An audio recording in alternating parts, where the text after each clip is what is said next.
President of the Republic of Liberia, Joseph Newman Boyka.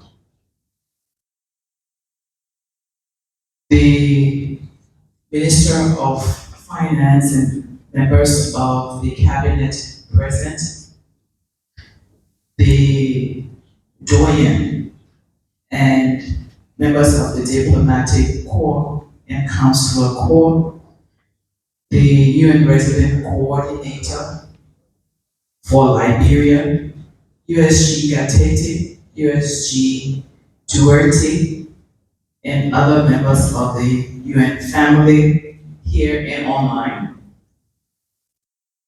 The members of the Fourth Estate, distinguished ladies and gentlemen, also let me recognize civil society and private sector here present. I would like to thank the Minister of Finance and the RC, the UN Country Team, all the development partners for this event, which comes at a time of enormous uncertainties and doubts on the future of multilateralism and international cooperation. So many questions are being asked and not so many answers are being proffered. I had the honor of participating, speaking at the Antalya Diplomacy Forum a few days ago, where we had more questions than answers about where the world is headed and the role of Africa in this evolving picture. And I want to use the opportunity to share something I said there. If we are entering a multipolar new world order, Africa must be one of the poles. And Liberia must play her part to ensure that Africa is one of the poles in a multipolar world. Today we are proud that Liberia is named as one of the most stable democracies in Africa. But we didn't get here alone. So many in this room, online, and not here today help us to get here. And we do not take that for granted. Partnerships, relationships, support got us here. We also recognize, though, that for us to achieve the Arrest Agenda for Inclusive Development, the government of Liberia carries the lion's share of the responsibility.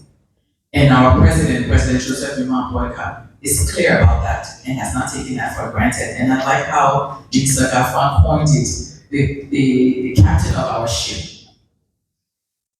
And the captain of our ship has said, we must look at ourselves. He's told us several times, look at yourself, let's look at ourselves, look inside, and look at what we can do to change the narrative for Liberia. It's under that leadership and that wisdom that all of this is happening and that we can march forward as we are.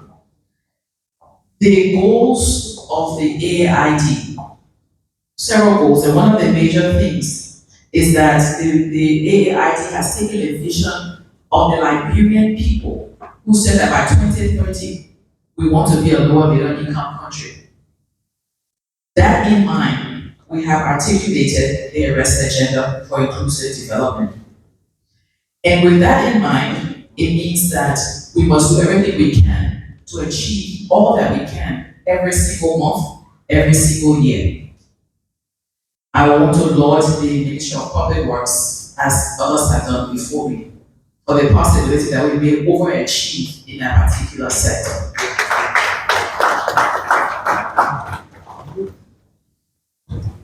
This retreat is important because it's about us discussing how we achieve the results that the President of Liberia has promised the Liberian people.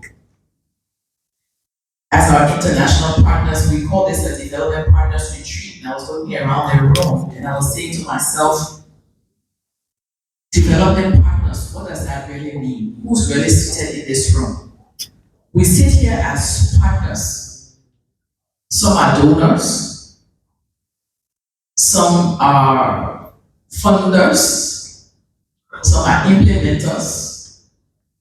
And oftentimes, let's call it what it is, let me kill the elephant in the room, we're often competitors.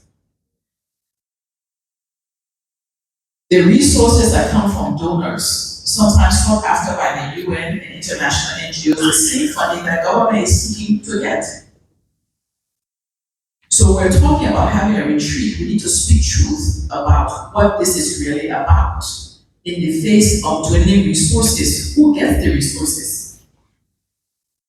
And in the face of dwindling resources, who's best placed? And I say this not to be provocative, but to take us somewhere. The time has come now for all of us to work together as one, working towards one vision. And the AID tells us what we want to achieve. It tells us when we want to achieve it. It really gives us some of the particular actions